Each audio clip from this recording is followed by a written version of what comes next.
오늘 우리에게 주신 하나님 말씀은 사무엘상 1장 15절에서 18절까지의 말씀입니다. 사무엘상 1장 15절에서 18절까지의 말씀입니다. 한나가 대답하여 이르되 내 주여 그렇지 아니하니이다.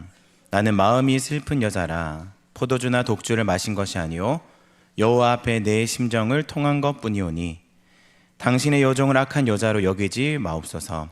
내가 지금까지 말한 것은 나의 원통함과 격분됨이 많기 때문이다 하는지라. 엘리가 대답하여 이르되 평안히 가라.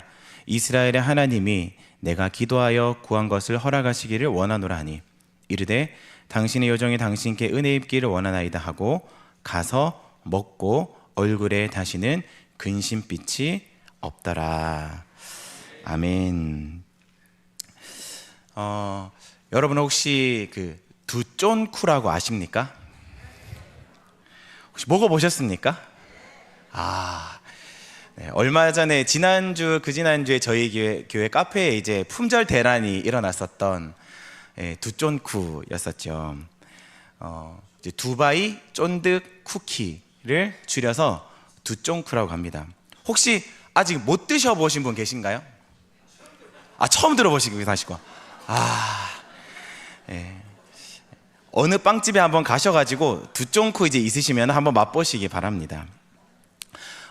아마도 제가 두쫀쿠 이야기를 하면 못 드셔보신 분들은 제가 아무리 설명을 해도 뭔지 잘 모르시고 공감이 잘 안 되실 겁니다. 그런데 먹어보신 분들은 그래 그런 맛이었지, 맞아, 카다이프가 엄청 바삭했지, 그래 마시멜로가 엄청 쫀득했지, 카카오 가루가 되게 씁쓸했어, 이런 것들을 아마 공감이 되시기 때문에 잘 이해가 된다라는 것이죠. 그래서 그런 분들에게는 뭐 굳이 여러 가지로 설명 안 해도 아마 그냥 그 맛을 보셨기 때문에, 그 경험을 같이 했기 때문에 그것을 이해할 수 있다라는 것입니다. 그래서 두쫀쿠 너무 맛있어 라고 하면 먹어보신 분들은 그게 공감이 되고 안 먹어보신 분들은 공감이 안 된다라는 것이죠. 저희 아들도 몇 번 우리 카페에서 먹으려고 시도를 했다가 실패했다고 듣긴 했었습니다. 그런 거 있지 않습니까? 뭔가 같은 것을 경험하게 되면 그 사람의 마음을 엄청나게 많이 공감할 수가 있게 됩니다. 장례식이 일어났다. 그런데 얼마 전에 제가 그러한 장례식을 치루었다면 이 장례를 당한 가정의 마음을 엄청나게 이해를 할 수가 있고 공감을 할 수가 있게 되는 것이죠. 이 차이는요, 어떤 정보의 차이가 아니라 마음의 문제이고 공감의 문제입니다. 공감한다는 것이 무엇일까요? 마음을 공유하고 같은 경험이나 환경을 통해서 그 사람의 마음을 느끼고 알게 된다라는 것이 바로 공감한다는 겁니다. 얼마 전에 저희 그 신혼부부팀에서 한 아이가 이제 좀 조산이 되어서 미숙아로 태어나게 돼가지고 이제 인큐베이터에 들어갔다는 소식을 이제 듣게 되었습니다. 근데 그 소식을 듣자마자 저도 또 저희 아내도 그 부부의 마음이 너무나도 이해가 잘 되는 것이에요. 그 이유가 무엇일까요? 저도 똑같은 상황을 겪었기 때문에 그런 것입니다. 그러다 보니까 그 부부가 겪게 될 상황, 그 부부가 듣게 될 말들, 그 부부가 갖게 되는 그런 마음들이 너무나도 이해가 잘 된다라는 것입니다. 이제 아마 의사 선생님들을 통해서 여러 가지 어마무시한 말들을 막 듣게 될 것이에요. 이러한 후유증이 있을 수 있고 이러한 문제가 있을 수 있고, 그런 얘기를 듣다 보면 마음이 정말로 힘듭니다. 그리고 이 아이가 받아야 되는 여러 가지 검사들, 요만한 애기인데 머리부터 발끝까지 다 검사를 해야 되는 겁니다.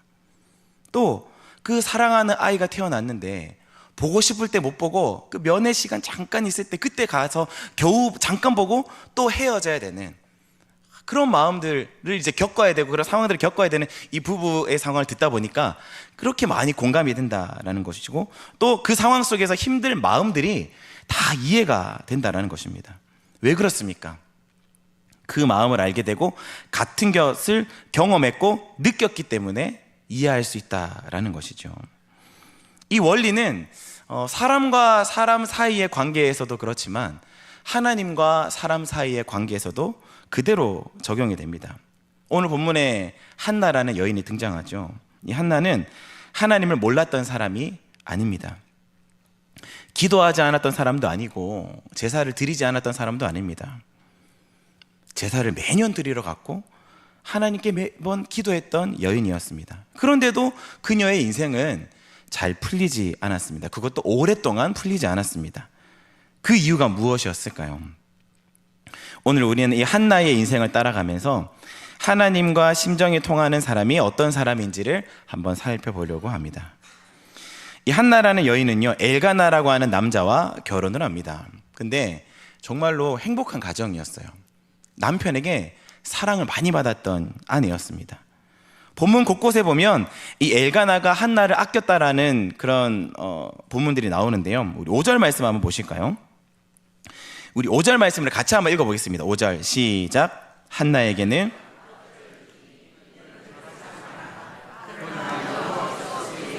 임신하지 못하게 하시니. 아멘. 이제 한나를 사랑했는데 분깃을 갑절이나 주었다라고 합니다. 그러니까 이 엘가나는요, 한나를 너무너무 사랑하고 아꼈던 거예요.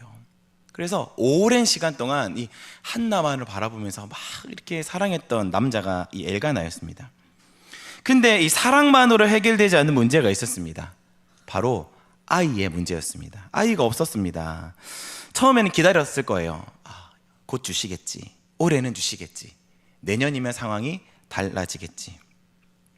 하지만 한 해, 두 해, 여러 해가 지나도 이 아이가 생기지 않는 것이었습니다.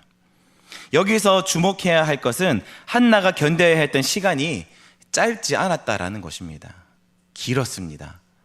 한 달, 두 달, 한 해, 두 해를 지나가면서 그냥 하나님도 이 한나에게 아이를 주지 않았는데 하루 이틀 시험하신 것이 아니었습니다.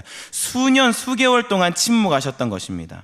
근데 그 침묵은 이 한나의 인생을 전혀 예상하지 못한 방향으로 끌고 가게 됩니다. 엘가나는 아이가 안 생기는 한나를 보면서 결국에는 이 둘째 아내 브닌나라는 여인을 맞이하게 됩니다. 근데 이 브닌나라는 여인을 맞이하고는 또 바로 자식을 낳습니다. 성경은 아주 차분하게 그리고 날카롭게 이것을 기록하고 있는데요. 우리 2절 말씀 한번 보실까요? 2절도 한번 같이 한번 읽어보시겠습니다. 2절 시작. 그에게 두 아내가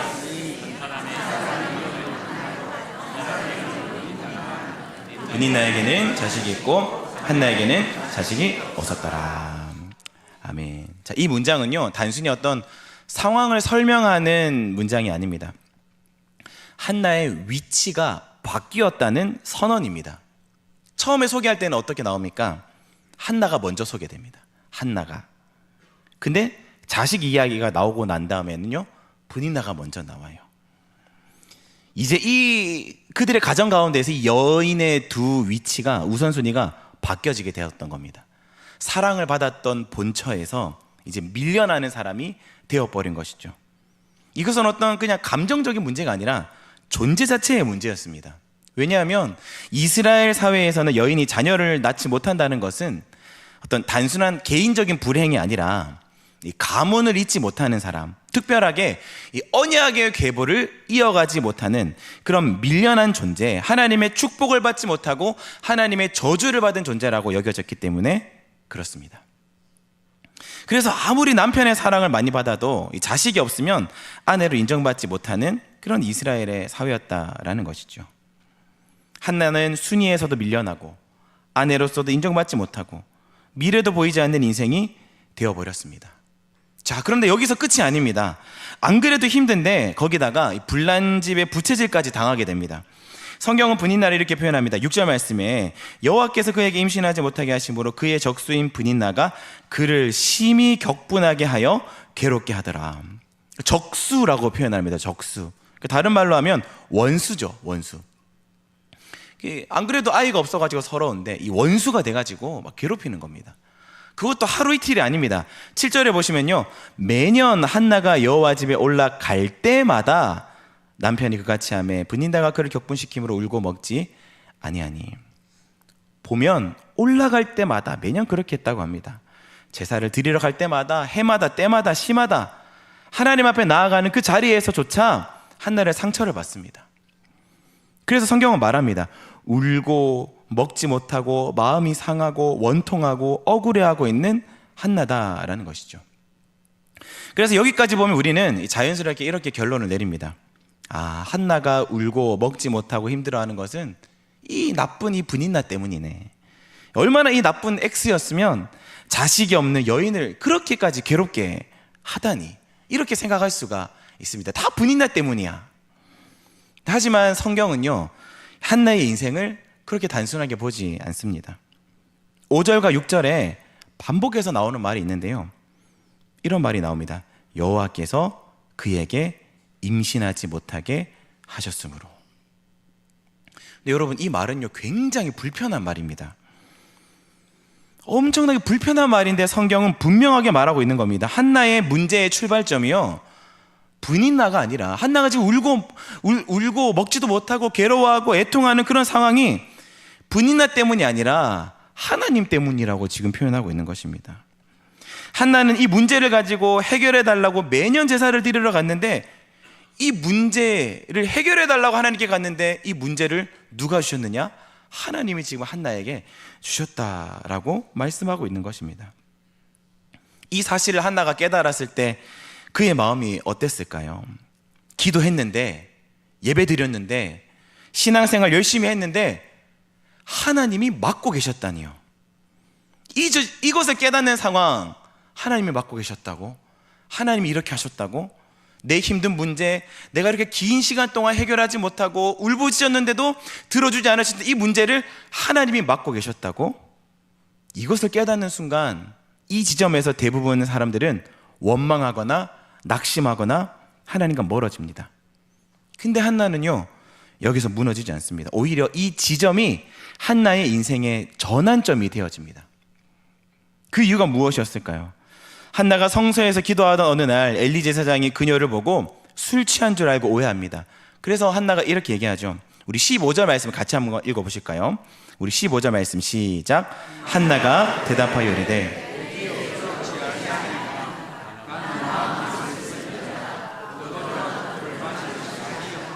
여호와 앞에 내 심정을 통한 것뿐이오니. 아멘. 여기서 내 심정을 통한 것뿐이오니라는 말은 울었다라는 말이 아닙니다. 기도했다라는 말도 아니고 마음이 통했다라고 하는 말입니다. 그 순간 한나가 기도하면서 울부짖었죠. 상황을 깨닫고 울부짖는 마음으로 기도했는데, 그때 자신의 심정이 하나님과 통하게 되는 것입니다. 다른 말로 하면 하나님의 마음을 알게 되었다라는 것이죠. 하나님의 마음을 공감하게 되었다라는 것입니다. 하나님이 하셨던 일들을 이해하게 되었다라는 것이에요. 그리고 동시에 하나님도 그 한나의 마음을 받아주십니다. 한나가 하나님의 마음을 공감하였다고 했는데요, 한나는 하나님이 어떤 부분은, 어떤 마음을 이해하고 공감하게 되었을까요? 그것을 이해하기 위해서는 이 한나가 있었던 그 시대에 앞선 이 사사시대로부터 그것이 이어져 내려옵니다. 여러분, 이 사사기에는요 어떤 사이클이 있다고 했습니다. 반복되는 것이 있다고 했는데요, 그 이제 김상현 전사님이 최근에 이제 사사기 설교를 하시면서 이 부분에 대해서 설명을 하셨어요. 어떤 반복되는 사이클이 있습니다라고 하면서요. 먼저는 타락입니다. 타락. 이스라엘 백성들이 타락을 하게 됩니다. 그리고 타락 이후에 징계를 받게 되죠. 그래서 징계를 받으니까 하나님께 부르짖습니다. 부르짖으니까 하나님이 사사를 보내어서 그들을 구원해 줍니다. 근데 구원해 주셔가지고 하나님께서 우리를 구원하셨구나 하고 잘 살다가 이 사사가 죽으면 다시 타락하고 다시 징계받고 다시 회개하고 다시 사사를 통해서 구원받게 됩니다. 이 반복되는 사이클이 400년 동안 지속이 되었다라는 것이죠. 근데 여기서 이 사이클은요 그냥 단순히 이렇게 돌아가는 반복으로만 끝나진 않습니다. 이 사이클은요 마치 소용돌이 같은 사이클이에요. 여러분, 바다에 소용돌이가 생기면 어떻습니까? 이렇게 뱅글뱅글 돌면서 점점 어디로 내려갑니까? 밑으로 점점 내려가는 겁니다. 사사기의 이 사이클은요, 이런 소용돌이 사이클이에요. 그러니까 타락, 징계, 회개, 구원, 이게 이렇게 뱅글뱅글 돌면서 그들의 신앙이 점점 바닥으로 내려가게 되는 것입니다. 그들의 타락하는 정도가 더 심해지고 죄가 깊어지면서 그들의 신앙이 막 바닥을 치기 시작하는 것이죠. 그래서 사사기를 쭉 처음부터 보시면요, 초반에는 이 우상숭배로 그냥 시작을 했는데, 그러다가 그들의 죄악이 점점 심해집니다. 반복하는 사이클을 겪어나가면서요, 레위인의 첩을 집단 폭행하고 또 살해하는 일이 일어났고, 또 그 레위인은 나중에 그 시체를 또 막 12조각으로 내가지고 각 지파로 막 보내기도 합니다. 그러다가 이제 나중에는 이 사사까지도, 하나님 보내주신 사사까지도 반쯤 타락하게 되어가지고 그들이 이제 신앙이 점점 바닥으로 치닫게 되는 것이죠. 뭐 삼손 그렇지 않습니까? 하나님 보내주신 사사, 근데 막 타락하게 되는 것이죠. 그러다가 마지막 최종적으로 이제 이런 반복되는 사이클 속에서 점점 그들의 죄악이 깊어져서 사사기의 마지막 결론이 어떻게 나옵니까? 사사기 21장 25절 말씀입니다. 우리 같이 한번 읽어보시겠습니다. 시작. 그때에 이스라엘의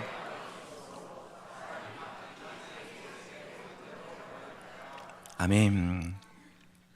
하나님이라는 왕을 왕으로 여기지 않고, 왕은 있었지만 없었다라는 것입니다. 하나님의 왕은 있었지만 그들이 왕으로 여기는 왕이 없었다라는 것이죠.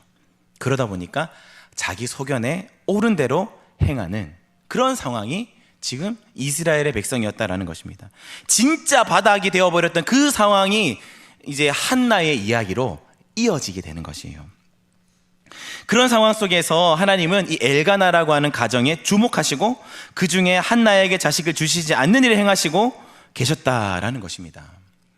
어떤 가정에 아이가 없는 일, 그리고 복잡한 가정사가 있었던 일, 이것을 성경에 기록해서 우리가 왜 굳이 이 엘가나의 가정의 속사정을 우리가 알아야 했을까요? 하나님이 이것을 기록해 놓은 분명한 이유가 있다라는 것입니다.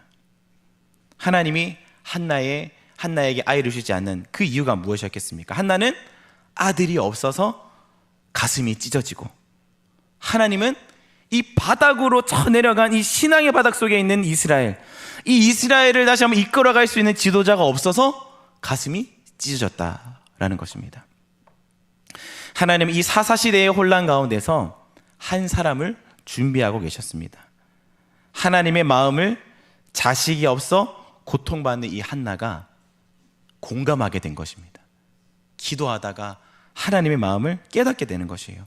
그래서 한나가 말합니다. 11절 말씀에 서원하여 이르되 만군의 여호와여, 만일 주의 여종의 고통을 돌보시고 나를 기억하사 주의 여종을 잊지 아니하시고 주의 여종에게 아들을 주시며 내가 그의 평생의 그를 여호와께 드리고 삭도를 그의 머리에 대지 아니하겠나이다. 이것은요, 어떤 하나님과 거래하는 거래가 아닙니다. 공감에서 나오는 헌신인 거예요. 그러니까 하나님의 마음을 알고 하나님의 마음을 이해하게 되니까 헌신하게 되는 것입니다. 그의 마음을 알고 나니까 헌신하지 않을 수 없는 그러한 안달이 나 있는 상태가 된다라는 것이에요. 하나님의 마음을 알면 그렇게 된다는 겁니다. 그리고 놀라운 장면이 나옵니다. 18절 말씀에 이르되 당신의 여종이 당신께 은혜 입기를 원하나이다 하고 가서 먹고 얼굴에 다시는 근심빛이 없었더라. 그녀의 얼굴이 달라지는 겁니다. 근심빛이 없어졌습니다. 이제는요, 먹습니다. 이제는요, 담대합니다. 힘이 있습니다. 근데 여러분, 벌써 자식이 생겼습니까? 자식 없는 상태입니다. 하나님이 자식을 주신다고 하셨습니까? 약속해 주시지도 않으셨어요. 응답이 있었던 게 아닙니다. 한나가 아브라함처럼 하나님을 만나가지고 자식을 주시겠다고 약속을 받았던 것도 아니었고요. 마리아처럼 천사가 나타나서 너에게 아들이 태어날 것이다, 그렇게 고지하지도 않았습니다. 응답이 되어지지 않고 변화가 없는 상황이었다라는 것입니다. 거기다가 이제 그 성전을 내려가게 되면요, 자기를 때마다 괴롭히는 분인나가 기다리고 있는 것입니다. 그녀의 괴롭힘도 여전히 있는 것입니다. 그런데 한나가 달라졌습니다. 이제는 먹었습니다. 얼굴빛에 근심이 없어졌습니다. 그 이유가 무엇이겠습니까?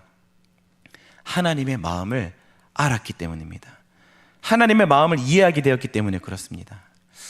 사랑하는 우리 한빛 성도 여러분, 이 한나의 이야기를 지금까지 쭉 따라오시면서 여러분들의 마음에 어떤 한켠에 조용히 건드려지는 부분은 있지 않습니까?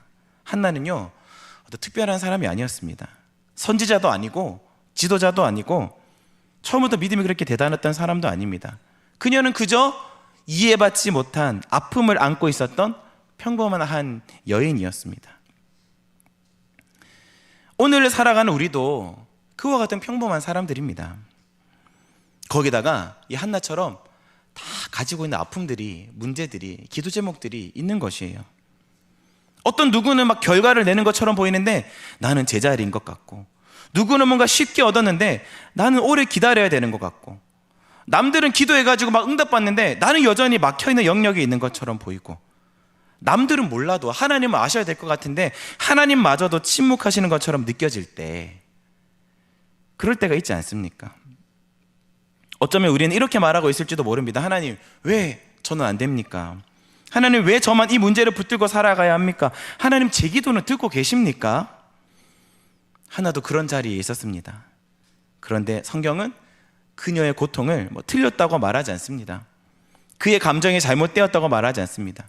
그런데 중요한 사실은요, 그녀가 아파하고 그녀가 고통스러워하고 그녀가 근심하고 있을 때, 그녀가 눈물을 흘리고 있을 때 하나님은 그 눈물을 무시하지 않으셨다라는 겁니다. 하나님은 그녀의 눈물을 보고 있으시면서 무시하고 그냥 그녀를 괴롭게 했던 것이 아니라 한나를 향한, 그녀의 자녀를 향한 더 큰 마음을 품고 계셨다라는 것이에요. 나중에 한나의 자녀가 누굽니까? 사무엘이죠. 사무엘을 통하여 이스라엘 왕들이 세워지기 시작하는 겁니다. 하나님 마음에 합한 다윗 왕이 세워지게 되는 것이죠. 하나님은 평범한 여인, 아픔이 있었던 여인, 이 한나의 모습, 그녀의 눈물 가운데서, 그녀가 눈물을 흘리고 있고 괴로워하는 그런 상황 속에서 하나님이 무시하셨던 것이 아니라 그녀를 향한 더 큰 마음과 더 큰 계획을 가지고 그녀를 기다리고 계셨다라는 것입니다. 언제 이것을 받아 누리게 되었습니까? 하나님의 마음을 이해하고 알게 되고 공감하니까 그것을 그 계획 가운데서 하나님의 때가 이루어지게 되었다라는 것이죠. 그러니까 하나님께서는 우리를 향한 다른 크고 놀라운 계획을 가지고 계신데 그 계획이 우리 안에서 가장 선한 계획이 된다라고 하는 사실입니다. 그것이 우리들에게 가장 큰 위로가 되는 것이에요. 지금 우리가 겪고 있는 풀리지 않는 상황이 우리가 부족해서가 아니라, 우리가 뭘 잘못해서가 아니라, 하나님이 어디 멀리 떠나셔서가 아니라, 하나님은 우리를 향한 더 깊고 더 큰 이야기를 준비하고 계시기 때문이다 라고 하는 사실인 것이죠. 이것을 이해했던 한나였습니다.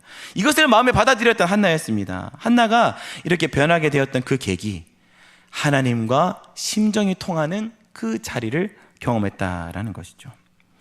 여러분, 그러면 하나님과 심정이 통하는 자리는 어떤 자리일까요? 그 자리는요, 문제를 해결받는 자리가 아닙니다. 응답을 받아 누리는 자리가 아닙니다. 하나님의 마음을 먼저 알게 되는 자리예요. 여전히 우리의 상황과 문제는 그대로 있습니다. 그러나 하나님의 마음을 알게 되는 그 시간부터, 하나님의 마음이 깨닫게 되고 공감되어지는 그 시간부터는 이제는 먹을 수가 있고요, 이제는 우리 얼굴의 근심빛이 사라지고 우리는 담대한 마음을 가지고 한 걸음 한 걸음을 걸어가게 된다라고 하는 사실입니다. 그리고는 이제 이렇게 마음이 바뀝니다. 하나님, 제가 원했던 것을 주지 않으셨던 이유가 하나님의 더 큰 이야기이고 더 큰 계획 때문이었다면, 하나님, 이제는 제 마음을 하나님의 마음 쪽으로 두겠습니다. 그리고 내 마음대로, 내가 원하는 대로 이것을 요구하고 갈망하는 것이 아니라, 내게 아직 주시지 않으셨던 그 하나님의 큰 계획을 내가 신뢰하고, 하나님의 계획은 내가 생각하는 것보다 더 큰 계획이시고 우리의 인생에 있어서 가장 큰 선한 계획이시라는 사실을 내가 믿고 신뢰하고, 상황이 변하지 않아도 하나님 믿고 내가 오늘도 한 걸음 한 걸음 걸어가겠습니다 라고 하는 그 믿음의 결단이 있는 자리가 바로 하나님과 심령이 통하는 자리라는 것입니다. 그래서 여러분, 하나님과 심령이 통하게 되면요, 어떤 열매들이 맺혀지는데요, 첫 번째는 위로입니다.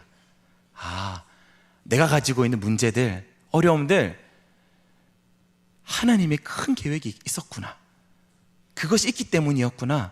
그래서 우리는 위로라는 열매를 맺게 되고요. 두 번째는 감사라고 하는 열매가 맺어집니다. 하나님, 내가 이렇게 힘들었는데 돌아보니까 지금까지 나를 이렇게까지 이끌어 주셨고 앞으로 나를 이렇게 이끌어 주신 하나님이셨군요. 감사합니다. 감사가 일어나게 됩니다. 그리고는 마지막으로는요, 결단이 되게 되는 거예요. 이제 이 삶을 하나님 편에서 살아내어 보리라. 하나님 원하시는 그 마음을 가지고 내가 살아내어 보리라. 한나는 아들을 얻기 전에 이러한 큰 은혜를, 이러한 열매들을 이미 받았던 것입니다. 그래서 성경은 말합니다. 그의 얼굴에 다시는 근심빛이 없더라. 오늘 우리 모든 한빛 성도님들께서 하나님과 심정이 통하여 위로받고 감사하고 믿음의 결단할 수 있게 되시기를 주님의 이름으로 축복합니다. 우리 말씀을 정리하겠습니다. 이 자리에 오신 우리 모든 한빛 성도 여러분, 오늘 이 오후 예배의 자리가요, 어떤 문제가 해결되는 그런 예배의 자리가 아닐 수도 있습니다. 그러나 이 예배가 하나님과 심정이 통하는 그런 전환점이 되시기를 축복합니다. 그래서 하나님의 마음을 깨달아 알게 되셨으면 좋겠어요.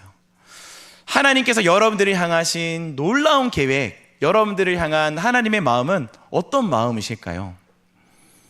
여러분들에게 있는 문제를 향한 하나님의 더 크고 깊은 이야기는 무엇일까요? 여러분 궁금하지 않습니까? 저만 궁금한가요? 너무너무 하나님의 그 마음이 궁금한 것입니다. 그러면 우리는요, 이제는 기도해야 돼요. 하나님, 나의 문제를 해결해 주세요가 아니라 하나님의 마음을 더 알게 해달라고, 나를 향하신 더 크고 깊으신 계획을 보여달라고 우리는 기도해야 된다라는 사실입니다. 그래서 하나님 앞에 우리의 심정을 내려놓고 하나님의 마음을 받아 안는다면 그 자체가 이미 은혜이고 그 자체가 응답이 되는 것이죠. 바로 그때 하나님이 가장 좋은 때에 가장 좋은 방식으로 우리의 삶을 이끌어 가실 것입니다. 아멘이십니까? 오늘 이 시간 하나님과 심령이 통하는 사람으로 다시 서는 우리 모두가 되시기를 주님의 이름으로 축복합니다. 그래서 이 예배 자리를 마치시고 돌아가시는 저와 여러분들의 얼굴에 근심빛이 사라지고 위로와 감사와 결단의 열매가 맺어져서 이번 한 주간 동안 그 하나님을 더욱더 잘 이해하고 주어진 삶의 현장 속에서 믿음으로 담대하게 살아가시게 되시기를, 그래서 주님 앞에서 그 마음을 알고서 주님 앞에 헌신의 마음으로 또한 결단하는 마음으로 살아내어지시기를 주님의 이름으로 간절히 축복합니다.